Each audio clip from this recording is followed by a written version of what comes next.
Hurricane Milton, a Category 5 monster, has made landfall on the shores of Florida with unprecedented destructive force.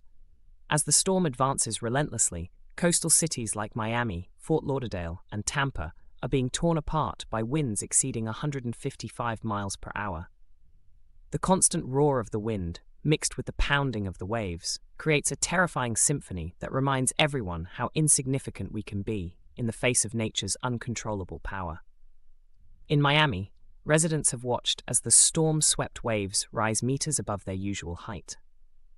Iconic boulevards, once teeming with nightlife, are now submerged beneath murky waters, mixed with debris from collapsed buildings, overturned vehicles, and uprooted trees.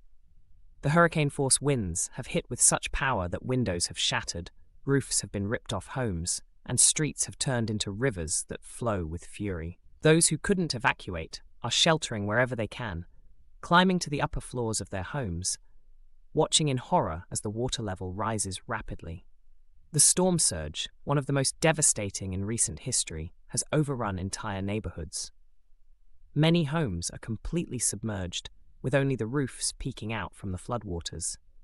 Authorities had issued clear evacuation orders, but in a storm of this magnitude, even the best preparations couldn't save everyone. In Fort Lauderdale, the situation is equally dire.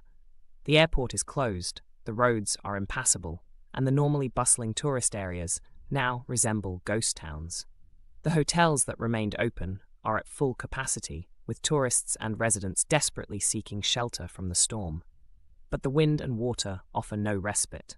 Waves are crashing with such force that the beachfront buildings, designed to withstand moderate storms, are being literally devoured by the ocean. Further north, in Tampa, the effects of Hurricane Milton are being felt just as strongly. The city, usually protected from the worst of hurricanes by its position on the bay, is now facing one of the worst floods in its history. Seawater has inundated entire neighborhoods, and aerial footage shows complete devastation. The winds have knocked down power lines, trees, and even small buildings. Residential areas are without power, and communication is sporadic. The city, which once served as a haven for those fleeing hurricanes further south, is now a disaster zone. As the hurricane moves inland, cities like Orlando, typically safe from the direct impact of storms, are now facing the wrath of Milton. The storm brings not only floods, but also hurricane-force winds that tear apart parks, streets, and homes. The city's famous theme parks are closed, but even in these places, where magic is usually the main attraction, fear and uncertainty dominate the scene. Structures designed to withstand strong storms are being tested like never before. The thunderstorms accompanying Milton light up the night sky, creating an almost apocalyptic atmosphere. Each flash of lightning reveals brief glimpses of the devastation. Fallen trees blocking roads, commercial buildings with their facades ripped off, and floodwaters that continue to rise. The roar of the wind is constant, like an enraged beast that shows no sign of stopping. Local and state authorities have deployed all their resources to combat the storm, but Milton's power is overwhelming even the best prepared efforts. Rescue teams, racing against time, are trying to reach those trapped in their homes. Small boats navigate the flooded streets, searching for survivors stranded on rooftops, while emergency sirens blare continuously. Rural communities to the north and west of the peninsula have not escaped the disaster either. In these areas, where life revolves around farming and fishing, fields have been devastated by torrential rains.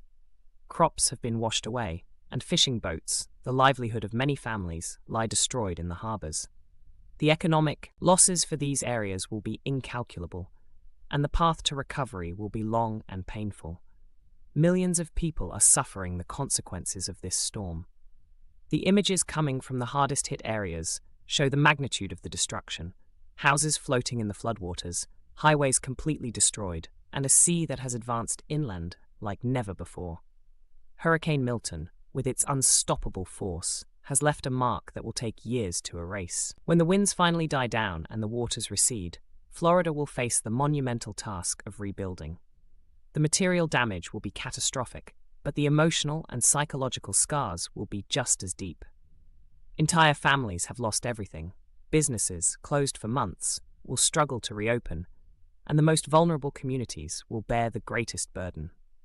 Hurricane Milton will not only be remembered for its strength, but for the legacy of destruction it leaves in its wake. Nature has once again reminded us of its ability to change the world in a matter of hours. And while the storm will pass, the scars will remain.